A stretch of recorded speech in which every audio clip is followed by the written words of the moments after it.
Gracias amigos del Partido de la Ciencia.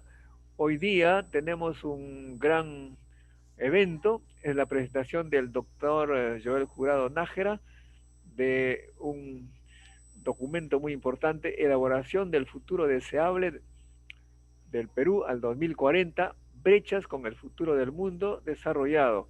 El doctor Joel Jurado ha sido director del Instituto de Planificación del Perú, ha trabajado en el Centro Nacional de Planeamiento Estratégico, ha sido profesor de la Universidad Federico Villarreal muchos tiempos y bueno, tiene una serie de trabajos de consultoría con grandes proyectos nacionales, de modo que es uno de los mejor indicados para que nos hable de cómo hay que llenar las brechas para acercarnos al mundo desarrollado. Gracias, doctor Joel Jurado, por estar con nosotros y también por la presentación que nos va a hacer.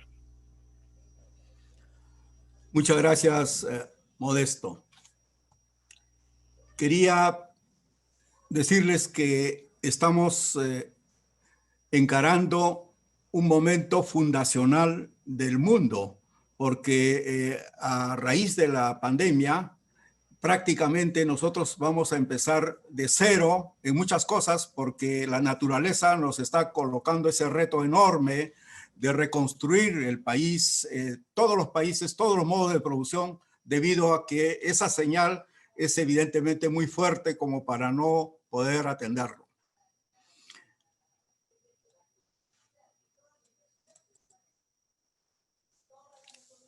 Por lo tanto, nos encontramos en la necesidad de revisar el futuro de los países desarrollados en aquellos logros que son imitables, rescatables por el mundo en desarrollo, en este caso concreto del Perú. Por esa razón, la metodología que voy a emplear para definir lo que podríamos llamar un futuro de desarrollo deseable para el Perú tiene como primer insumo aquello que es rescatable del mundo desarrollado del futuro, es decir, de las tendencias a futuro del actual mundo desarrollado que inevitablemente van a tener que seguir todavía funcionando y operando, pero que podríamos establecer una alianza estratégica, dado que la solidaridad es lo que manda en estos momentos la naturaleza para que podamos enfrentarla y resolver sus problemas. Vamos a tocar algunos temas en especial. Un primer tema inevitable es la nueva distribución del poder y del orden mundial. Existe un vacío de dirección mundial por la indefensión planetaria y apelación a lo que se llama el entropismo. Ustedes saben perfectamente que la naturaleza se ha tratado de mostrar rebelde frente al hombre, justamente para darle una muestra de que ella es capaz de trastocar toda ella misma para poderle darle los mensajes correspondientes al hombre y cambiar su actitud frente a la naturaleza. Y por eso es que tenemos, utilizando la tesis de Maturana, un momento de reflexión para encarar esta situación. Todos los países no estamos trabajando solidariamente. Todos queremos tener la vacuna.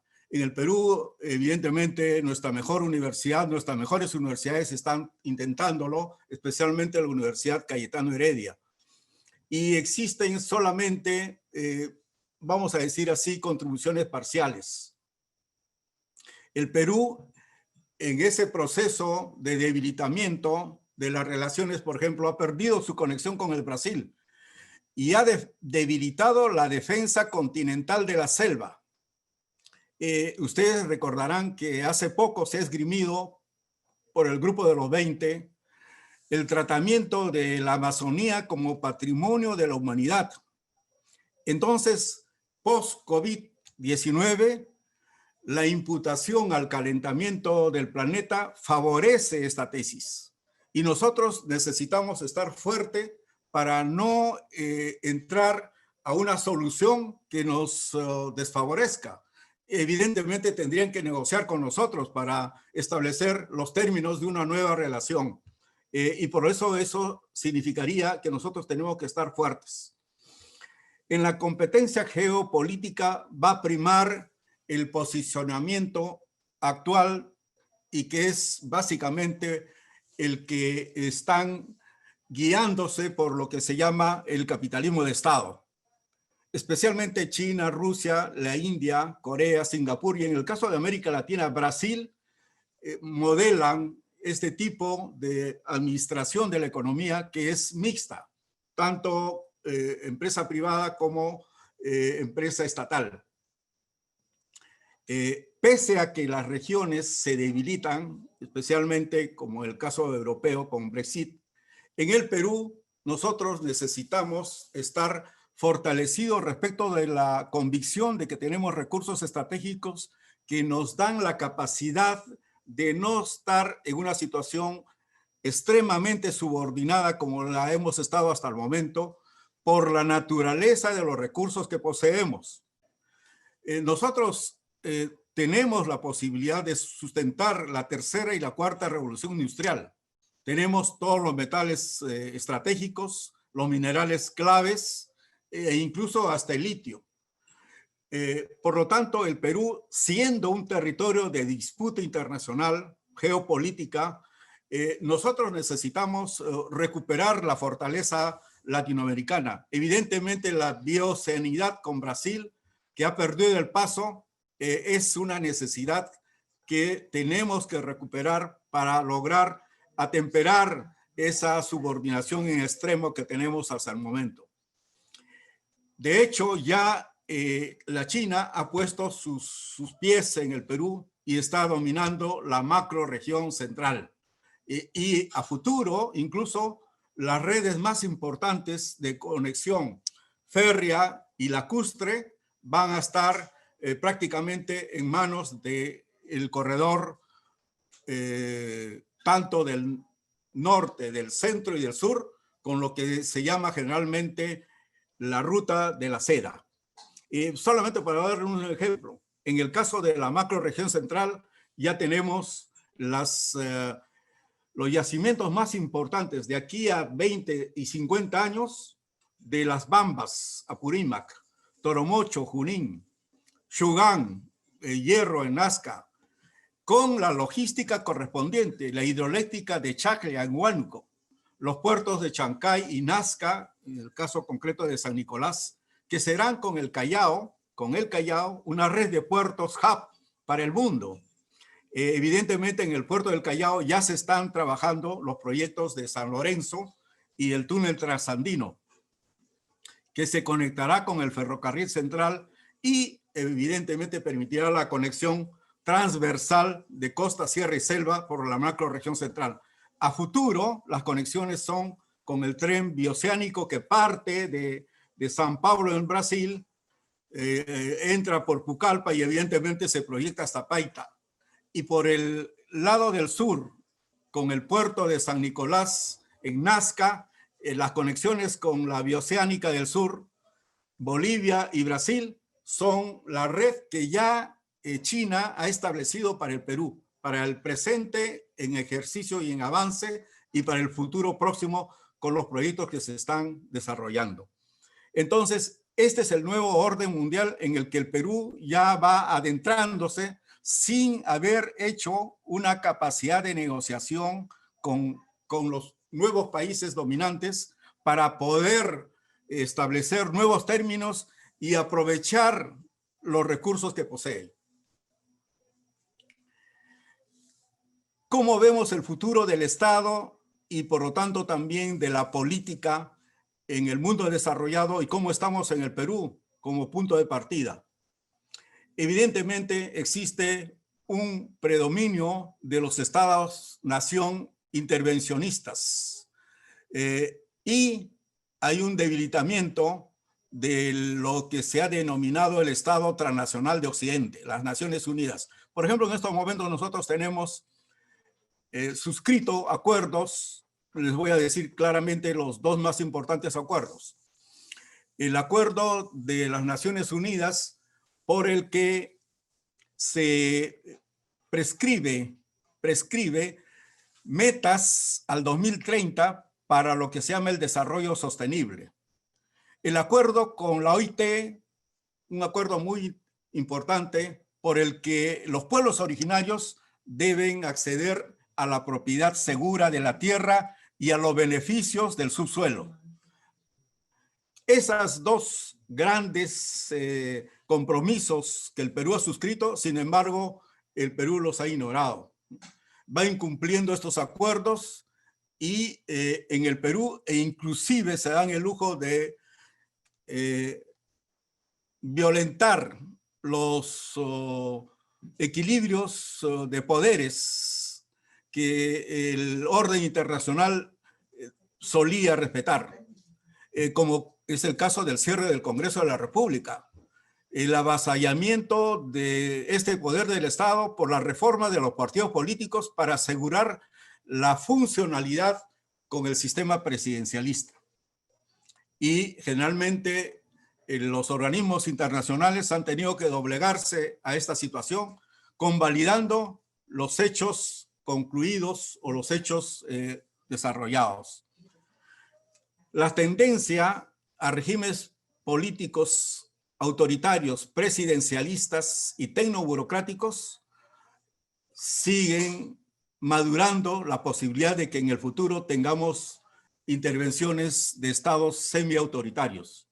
En el caso concreto del Perú, un destacado politólogo, Sinesio López, ha dicho que por lo general en el Perú nos desenvolvemos entre regímenes presidencialistas de dicta blanda y regímenes autoritarios de dictaduras. Cada 10 años rotamos con este círculo vicioso que impide el desarrollo político del Perú. Evidentemente, a ello hay que añadir un hecho bastante especial. Sigmund Martin Lipset, el gran politólogo norteamericano, decía que para tener una democracia estable se necesitaba un promedio de cerca de $10,000 per cápita de ingresos. Bueno, el Perú no tiene ese per cápita, lamentablemente. Entonces, evidentemente, podríamos decir que el determinismo económico está inhibiendo el desarrollo democrático del Perú. Pero fuera de esa aseveración gruesa de Martin Lipset, es necesario que el Perú, por ejemplo, instale, como se ha hecho en el mundo desarrollado, los gobiernos electrónicos para garantizar, evitar la corrupción y optimizar el valor público de los estados. En el Perú, en los últimos 10 años, ha recibido más de $100 millones del Programa de las Naciones Unidas para el Desarrollo para instalar en el Perú el gobierno electrónico. Hasta ahora, ¿no?, seguimos con la pauta de la puerta giratoria, como dice Francisco Durán, y la corrupción campea. Y por lo tanto, todos los momentos más felices que hemos tenido con el crecimiento de los precios internacionales no han podido facilitar la eliminación de las extremas desigualdades que tenemos en el Perú. Otra de las tendencias en el mundo es que existe una gestión estatal meritocrática y con una elevada formación profesional de los funcionarios públicos. Hay que reconocer que en Estados Unidos, por ejemplo, o en el mundo europeo, las mejores universidades son estatales. Y de estas mejores universidades estatales se nutre el Estado de sus cuadros, de sus mejores cuadros, que hacen una vida en el sector público de muchos años, es decir, siguen toda una carrera pública. Así como nosotros estamos preconizando la necesidad de una carrera del científico, la carrera del administrador público es también otra necesidad para evitar justamente este desarrollo tan artificial y tan arbitrario de políticas que entran a la corrupción. Por otro lado, en términos de Estado, nosotros debemos reconocer que el tamaño del Estado promedio en el mundo es del 25% del PBI. En América Latina está cerca del 30%. En el promedio europeo el tamaño del Estado es 40% del Producto Bruto Interno. En el Perú oscila entre el 15 y el 18% del Producto Bruto Interno. Es decir, el Estado peruano es uno de los más pequeños del planeta. Y hay que reconocer otra cosa muy importante, que además de ser uno de los más pequeños, es también uno de los menos preparados, menos funcionales y los menos capaces, simple y llanamente porque, entre otras cosas, no rige pues la meritocracia, por decirlo menos. Entremos al tercer punto de la economía. La globalización comercial está pasando de ser intercontinental para ser cada vez más continentales. Esto es lo que está pasando con la ruta de la seda en el Perú concretamente. Entonces, China no solamente hace negocio con nosotros para tener la provisión de los metales, sino evidentemente podría diversificar la economía nacional si nosotros estuviéramos en esa capacidad de negociación para que todos pudiéramos ganar, es decir, no solamente ellos, sino también nosotros, porque tendríamos una capacidad de adquirir sus productos con mayor solvencia.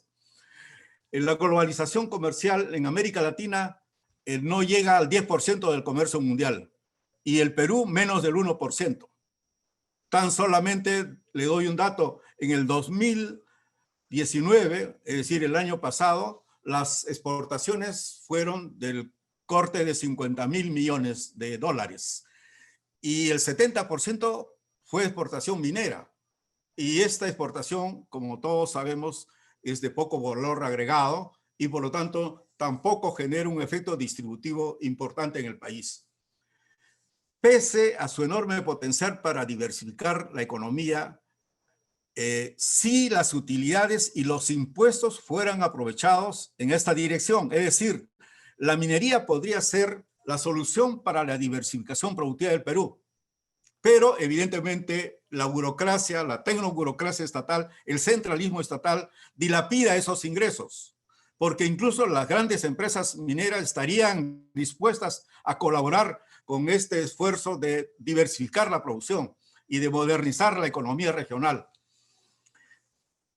Hay prevalencia de redes portuarias globales y de la polarización económica de los ejes costeros en el mundo. En el mundo, la nueva economía regional es la economía de los ejes costeros, es decir, de aquellas que están más conectados con la globalización de las transacciones económicas. El Perú no tiene todavía un puerto hub, está en vías de hacerlo a través de la funcionalidad de los puertos que China le está tratando de dar y a partir de las redes que a futuro se van a instalar. Pero de motu propio no es un país que ha organizado eso en su beneficio. Decíamos que en el mundo desarrollado, Piketty, el economista que ha hecho el estudio de la distribución de los ingresos, reconoce que la economía de libre mercado ha reconcentrado los ingresos en la cúspide de la sociedad.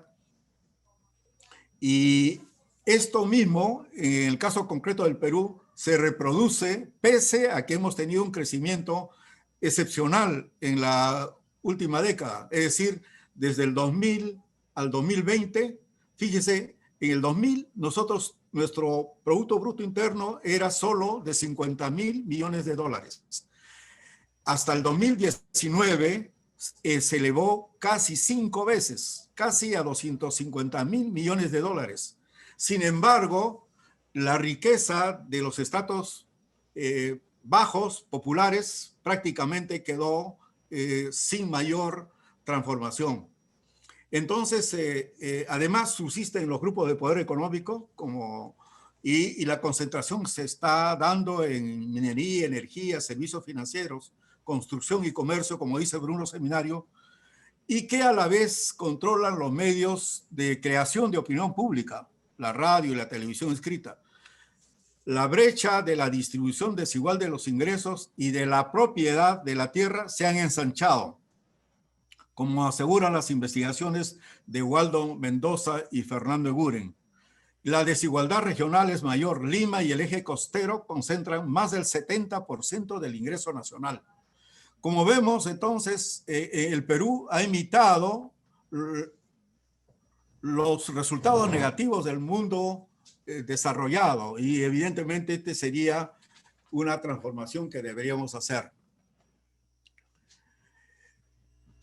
Otro aspecto de la economía que sí merece ser imitado es el denominado ciclo del producto nuevo de la cuarta revolución industrial a la que estamos adentrando todos los países, incluyendo y sobre todo los países desarrollados. ¿Por qué razón es importante esta cuarta revolución industrial? Porque aboga por la sostenibilidad ambiental y la sostenibilidad social, es decir, la sostenibilidad de una mano de obra retribuida adecuadamente con capacidad de tener acceso a los bienes que el mundo va produciendo en su favor. El Perú se encuentra especialmente dotado para encarar los insumos básicos de esta cuarta revolución industrial. Pues posee las fuentes de energía renovables como el potencial hidroeléctrico del Amazonas y sus afluentes, la energía solar y la eólica, sin considerar la energía nuclear. Tenemos que reconocer que los mantos de litio que se han descubierto en Puno se encuentran asociados con uranio, y fuera de considerar la vastedad de recursos de minerales radioactivos que tenemos en todo el país.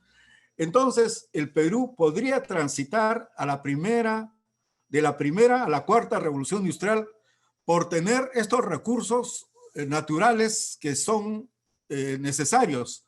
Pero, ¿qué necesitamos para eso? Evidentemente necesitamos erradicar lo que se llama la enfermedad holandesa, que el Perú necesita eliminar la maldición de los recursos naturales, porque tiene dos males terribles, los dos males que tiene. La reciente investigación que se ha hecho en diferentes países del mundo es que la vastedad de recursos naturales generalmente trae el facilismo y está asociado con gobiernos autoritarios. Este es el caso concreto del Perú. Y además, por la tasa de cambio que favorece y aprecia el sol peruano, y el dólar cae a un 15 a 30%, los estados fáciles promueven importar la industria del exterior y por lo tanto se desindustrializa el país. Entonces, por tener una vastedad de recursos naturales, nosotros tenemos gobiernos autoritarios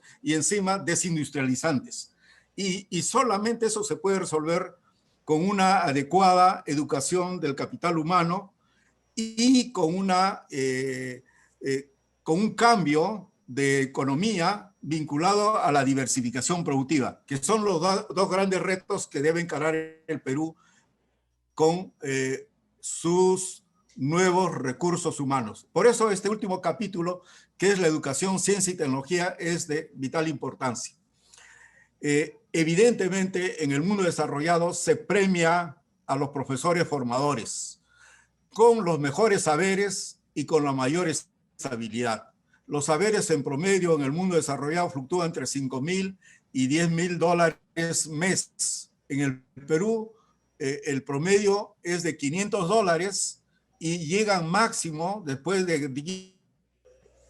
decía lo siguiente, que el promedio de presupuesto estatal para las universidades estatales, para las universidades nacionales, fluctúa entre $4,000 por alumno por año, mientras que en los países desarrollados llega hasta 5 veces esta asignación, lo que nos da cuenta cómo es que el tratamiento a la educación superior es minúsculo.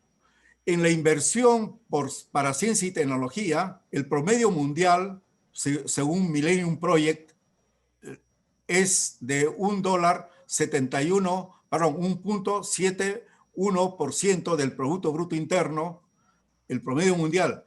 Los Estados Unidos, 2.83% y 4.21% Corea del Sur. Y se avisora que post pandemia superará el 5% del PBI.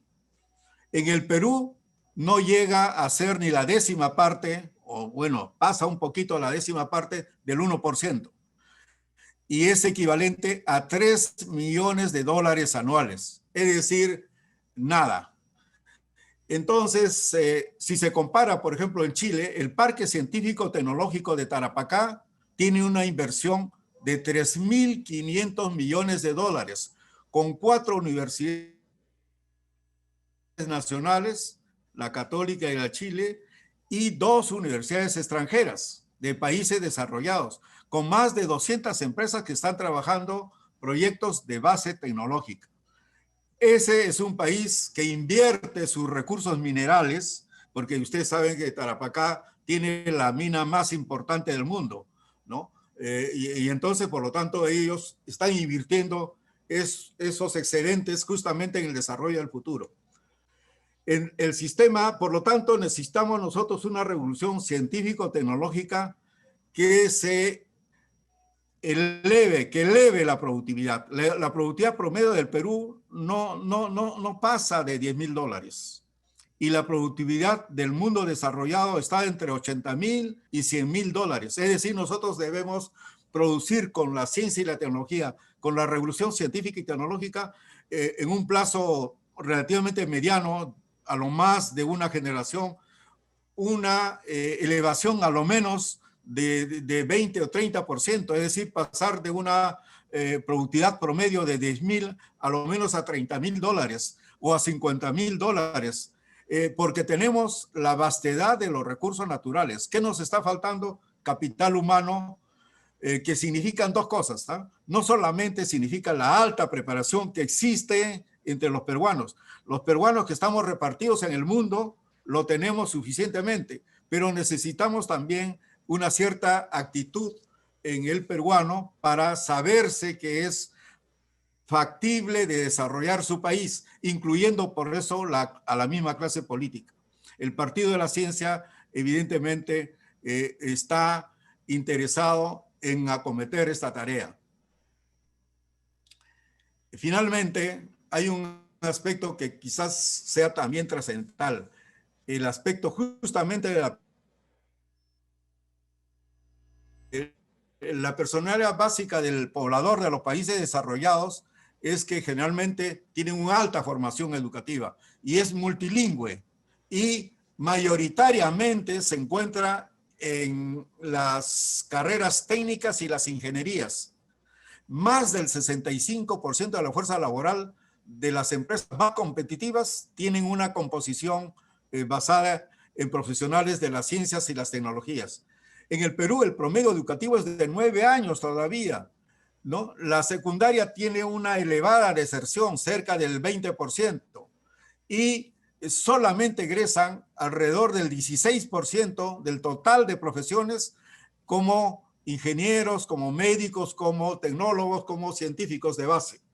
Esta deficiencia, este déficit se debe al hecho de que no hay ninguna dirección del sistema educativo. Ustedes vayan a la ley y también vayan directamente al plan de desarrollo del sector educación para el futuro y encontrarán que no existe ninguna preferencia para aquellas personas que se dedican al terreno de las ciencias. Hicimos una investigación para el Ministerio de Educación hace varios años para encontrar cuáles eran los perfiles de los directores de la educación primaria y secundaria. Y encontramos que solo el 7% de los directores provenían de las áreas científicas y todas las demás provenían de las humanidades. Y una cosa bien extraña, en secundaria predominaban los profesores que habían egresado de educación preescolar. Una cosa terrible para que vean ustedes de qué manera está hecha la programación de la formación del emprendedor en el Perú, del emprendedor y sobre todo del formador. Los países desarrollados han elevado su conciencia de ser ciudadanos del mundo, conocen los problemas internacionales y manejan evidentemente disciplinas vinculadas a esta materia y son multilingües. En el caso concreto del Perú, prácticamente nosotros los peruanos no conocemos nuestro país, no conocemos nuestros recursos naturales, ni nos sentimos, vamos a decir, premiados con esta situación y por lo tanto deseosos de ponerlos en práctica, de transformarlos. Y como dice Basadre, somos un país de oportunidades perdidas y nuestra mentalidad todavía no se ha transformado de una naturaleza superior. La pobreza tampoco se ha erradicado en el Perú y yo diría que el Perú tiene una fractura estructural que debe resarcir. El Perú sigue siendo todavía un país en donde aquellos que fueron sometidos por la colonia siguen hasta ahora siendo ciudadanos de segunda categoría. 4 premios Nobel de la economía han atestiguado que lo más importante en el mundo occidental es la propiedad de los recursos productivos, la propiedad de la tierra y la propiedad en general de todos los productos. Es así de los productos científicos también, por supuesto, las patentes. Y sin embargo, los nativos de la selva, así como los andinos de la sierra, no tienen acceso a la propiedad de sus tierras. ¿Ah?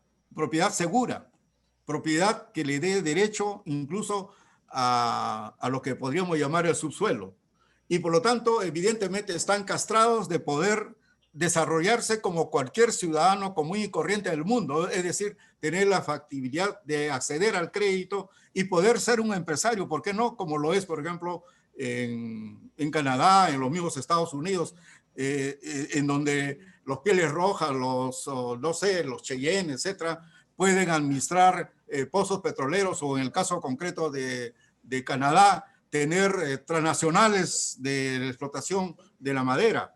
En el caso concreto del Perú, eso es de ninguna manera, ni siquiera visto como una posibilidad, porque persiste esa mentalidad colonialista. El Perú todavía, como decía Quijano, tenemos arraigado un sentido de exclusión terrible.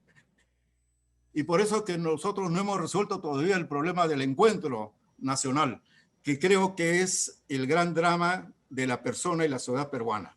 Yo terminaría aquí en esta exposición modesto. Creo que me he pasado un poco de tiempo, pero creo que tenemos los grandes retos aquí puntualizados para ser discutidos a nivel regional, departamental y, por supuesto, a nivel de todos los peruanos que estamos repartidos en el mundo. Muchas gracias. Muchas gracias, Joel. Tú sabes que yo soy origen de una comunidad campesina de la Sierra Central, que se llama y le dicen la Pequeña Rusia.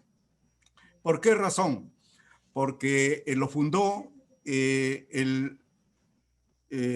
uno de los miembros del Comité para América Latina, que era un médico egresado de Muqueuyo, ¿no? Nicolás Terreros, conjuntamente con otros representantes peruanos. Y él fue cofundador del APRA en México, Nicolás Terreros. Pero la anécdota no está ahí, sino que Muqueuyo se convirtió en la primera comunidad campesina e industrial del Perú en la década de los 30. ¿Y por qué lo hizo? Porque hizo una asociación con la Cerro de Pasco Cooper Corporation para que la Cooper Corporation le otorgara unas plantas Skoda para dar electrificación a sí mismo y también al valle. Y entonces lo anecdótico no está ahí, sino que a José Carlos Mariatti, que era partidario del desarrollo a partir de las comunidades campesinas y los campesinos, le preguntaron, quiero que usted me diga qué experiencia socialista hay en el Perú de esa naturaleza como usted lo preconiza. Y entonces José Carlos Mariatti dijo, Muqueuyo es el modelo. Y José Carlos Mariatti no sabía que el desarrollo de Muqueuyo se debía a una alianza estratégica con la gran empresa transnacional del Cerro Pasco Cooper Corporation. Ellos fueron los que le regalaron los 2 grupos Skoda con que Muqueuyo electrificó y atendió la demanda de energía de Jauja, la capital de provincia de Jauja. de donde Muqueuyo era un distrito apenas de 2.000 habitantes. Y desde allí se llamó la primera comunidad campesina e industrial del Perú. Estamos hablando de una empresa que se fundó en 1930 y que fue extrañamente cerrada con la estatización que hizo Velasco Alvarado. Velasco Alvarado dijo, ninguna empresa estratégica eléctrica puede ser privada. Esta era una empresa comunal, se llamaba FEBO, Empresa Comunal FEBO. Esta empresa fue también eliminada, estatizada, y evidentemente ustedes verán que las cosas que han dado la vuelta al mundo. Mariátegui se consideraba un revolucionario y también, vamos a decir, Velasco Alvarado. Y ambos desconocían que detrás de todo esto existía otra realidad.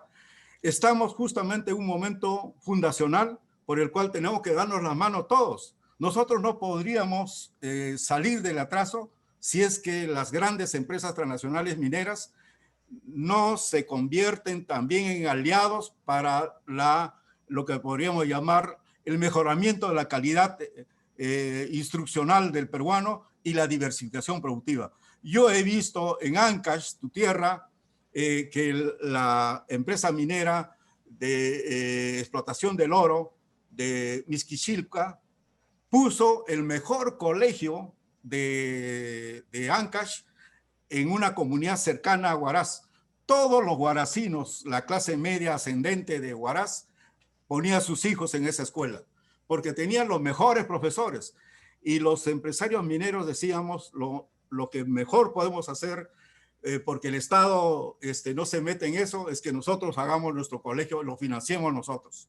Porque ellos se llevan nuestros impuestos, tendrían la obligación de desarrollarlo, pero no lo hacen. Entonces nosotros sí queremos hacerlo.